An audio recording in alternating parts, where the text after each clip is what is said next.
জামাতকে টেনে আনা হচ্ছে। হ্যাঁ, কারণ কেন জানি বাঁকে বাঁকে ইতিহাসের বাঁকে বাঁকে ঐতিহাসিক ভুলগুলো জামাতই করে। আমি ৭১ সরিয়েই রাখি। হ্যাঁ, কারণ ৭১ নিয়ে এত তর্ক বিতর্ক, এত মানে কথা হয়েছে, ৭১কে আমরা সরিয়ে রাখি। আসেন তো ৮৬ সালের নির্বাচন, শেখ হাসিনা যখন জাতীয় বেঈমান হিসেবে পরিচিত হয়ে ৮৬-তে স্বৈরাচারকে ন্যায্যতা দিতে, বৈধতা দিতে নির্বাচন করেছিল, তখন শেখ হাসিনার সঙ্গে জামাতও নির্বাচনে অংশ নেয় ৮৬ সালে।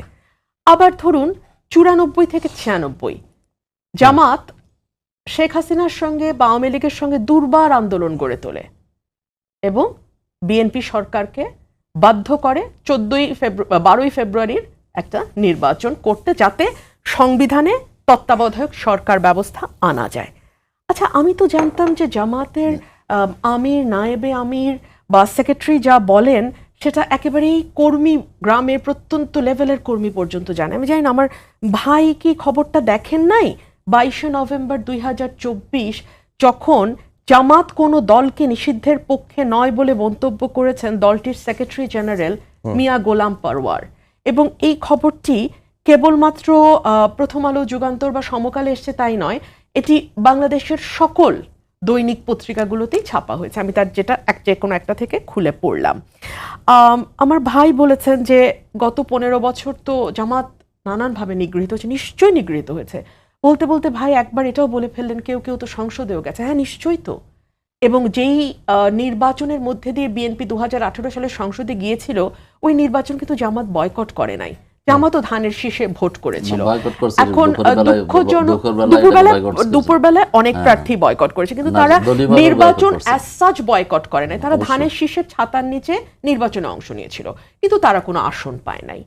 আর যারা সংসদে গেছেন, তারা গেছেন বলেই না, জামাতের শিবিরের ভাইরা যখন মার খেয়েছেন, অত্যাচারিত হয়েছেন, তখন আমি ধরুন সংসদে দাঁড়িয়ে প্রতিবাদ করে বলেছিলাম যে give the dog a bad name and kill it, মানে একটা ন্যায্যতা তৈরি করুন একজনকে হত্যা করবার জন্য বা তাকে অত্যাচার করবার জন্য, তাকে শিবির বলে ট্যাগ দিন এবং তাকে আপনি নির্যাতন করবার লাইসেন্স পেয়ে যান। এই কথাগুলো কোনোদিন বাংলাদেশের সংসদে উচ্চারিত হতো না। এই কথাগুলো আজ থেকে ১০০ বছর পরে বাংলাদেশের বাংলাদেশের সংসদের প্রসিডিংসে লেখা থাকতো না, যদি না ওই সময় বিএনপির অল্প যে কয়জন সংসদ সদস্য হয়েছিলেন, ওনারা যদি না সংসদে যেতেন। এবং আরো প্রিসাইসলি বলতে গেলে আমাকে ইঙ্গিত করা হয়েছে, তো আমি বুঝেছি, আমি যদি সংসদে না যেতাম, ওনাদের নাম ওই প্রসিডিংসে জীবনেও কোনোদিন লেখা হতো না, অন্তত এই সময়কালে। সো সংসদে গিয়েছিলাম বিষয়টিকে এভাবে না দেখে। ওই সময় এটা জোটের সিদ্ধান্ত এবং জোটের শরিক হিসেবে জামাতও সেই নির্বাচনে অংশ নেয়। সংবিধান সংশোধন, প্লিজ আপনি আপনার সময় বলবেন প্লিজ। সংবিধান সংশোধন, সংবিধান সংশোধনের জন্য নানান রকম উপায়ে জামাতের আইনজীবীরা বাতলে দেবার চেষ্টা করছেন। ধরুন তারা একটা নতুন আইডিয়া নিয়ে এসছে, concept, new concept, provisional constitutional order. এই অর্ডারটি কে কাকে দেবেন, কার উপরে অ্যাপ্লাই করবে, আমি খুব পরিষ্কার নই। ধরে নিলাম অর্ডারটি রাষ্ট্রপতি জারি করবেন এবং সেটি বাংলাদেশের সকল নাগরিকের উপর এবং রাজনৈতিক দলগুলোর উপর অ্যাপ্লাই করবে। আপনি আমাকে বলেন তো, এই যে স্পেশাল অর্ডার, এটা যখন পরবর্তীতে সংসদ গঠিত হবে, তখন কি সংসদে সেটা র্যাটিফাই করতে হবে না? মানে অতীত ইতিহাস কি বলে?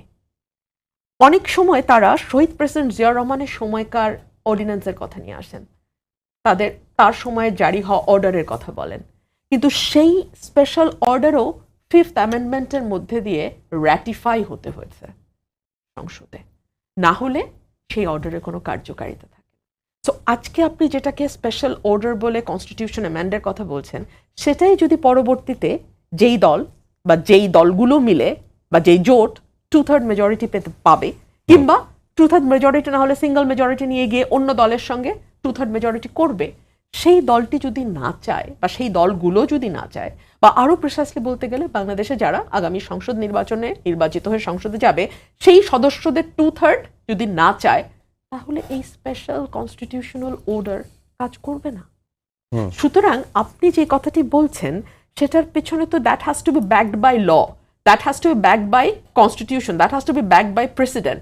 যদি অতীতের নজির দেখেন, কনস্টিটিউশন অ্যামেন্ড করতে চাইলে আপনাকে 142 ছাড়া 2/3 মেজরিটি ছাড়া করা সম্ভব না। আর যদি আপনি স্পেশাল অর্ডার দেন সেটাও আপনাকে র্যাটিফাই করে নিতে হবে। এই ফাঁকে একটা কথা বলেনি, জগন্নাথ হলের ভোটের কথা বলেছে। আজকে দেখলাম সয়লাভ হয়ে গেছে সকল গণমাধ্যম। 1.5 লক্ষের উপরে ব্যালট ছাপা হয়েছে ডাকসুতে 39,000 ভোটারের জন্য। আমি ঠিক বুঝতে পারি নাই, মানে পার হেড কয়টা করে তাহলে ব্যালট পড়লো? 3টা 4টা কয়টা ঠিক জানি না। সো এই নির্বাচনটা, ডাকসু এবং জাকসুর নির্বাচন যতই সময় যাচ্ছে ততই ডিম ফুটে বাচ্চা বেরোনোর মতন নতুন নতুন নতুন নতুন ফ্যাক্ট দেখা যাচ্ছে, এবং এই ফ্যাক্ট আর যাই হোক খুব একটা আশার বাণী শোনায় না। আমার ভাই বলছিলেন যে আমাদের মহাসচিব মির্জা ফখরুল ইসলাম আলমগীর সম্প্রতি একটা সাক্ষাৎকার দিয়েছেন এই সময়কে। উনি এই সাক্ষাৎকারের ব্যাপারে খুব স্পষ্টভাবে বলেছেন এই সাক্ষাৎকার উনি দেননি। দেখুন, বিএনপির পার্টি অফিস যে কেউ যেতে পারে, সব দলেরই পার্টি অফিস তো কোনো গুহ্য গোপন গুহা নয়। আমি অবশ্য জামাতেরটা জানি না, কারণ তারা যেহেতু আন্ডারগ্রাউন্ড পলিটিক্স এত বছর করে এসছে, ওনাদের কোনো অফিস টফিস গুহ্য গুহ থাকে কিনা আমি বলতে পারবো না। তবে বিএনপি ভাই ওপেন পলিটিক্স করে। আপনি পল্টন অফিস বলেন কিংবা আপনি গুলশান অফিস বলেন, আমাদের দরজা সকলের জন্যই খোলা। এবং বিশেষ করে কেউ যদি সাংবাদিক পরিচয়ে যায় এবং গিয়ে বিএনপির মহাসচিব মির্জা ফখরুল ইসলাম আলমগীরের সঙ্গে ছবি তোলে, আমার মনে হয় না ওনার পক্ষে সেটাকে না করা সম্ভব। কিন্তু সেই ছবি ডাজন্ট নেসেসারিলি মিন যে উনি এই সময়কে এই সাক্ষাৎকার এইভাবে দিয়েছেন। তো অনেকগুলো প্রশ্ন, এবং সবচেয়ে বড় কথা বিএনপির মহাসচিব কিন্তু এখনো দেশেই নাই। উনি দেশে আসুক, উনি তো ওনার বক্তব্য খুব পরিষ্কারভাবে নিউ ইয়র্ক থেকে জানিয়ে দিয়েছেন। বাকিটা না হয় উনি ফিরলেই আপনারা শুনবেন, কোনো অসুবিধা নাই। আর ঐক্যমতের বিষয়, দেখুন রাজনৈতিক দলগুলো একসাথে বসবে, তারা তাদের প্রত্যেকের যার যার লক্ষ্য এবং উদ্দেশ্য নিয়ে রাজনীতি করছে, প্রত্যেকের যার যার আদর্শ আলাদা আছে, তারা সকল বিষয়ে সবাই একমত হবে, এটা কেন মনে হচ্ছে? যেটা সাকিব ভাই বললেন, নোট অফ ডিসেন্ট দিয়ে দলগুলো তো তাদের মতামত দিচ্ছেই সামনে। তো আগামীতে মানুষ যাকে বেছে নেয়, যারটা মানুষের ভালো মনে হয়, মানুষ যদি মনে করে পিআর পদ্ধতিতে বাংলাদেশ চলা উচিত, তাহলে মানুষ জামাতে ইসলামীকে ভোট দেবে, কারণ তাদের ইলেকশন ম্যানিফেস্টোতে পিআর থাকবে। মানুষ যদি মনে করে না পিআর না, ফার্স্ট পাস দ্য পোস্টে যাবে, তারা বিএনপি বা অন্যান্য যে দলগুলো ফার্স্ট পাস দ্য পোস্টের সঙ্গে আছে তাদেরকে ভোট দেবে। সিম্পল। মানুষের হাতে মানুষের রায় নেবার জন্য ক্ষমতাটা তুলে দেওয়াতে এত ইনহিবিশন কেন, এত ভয় কেন? জি।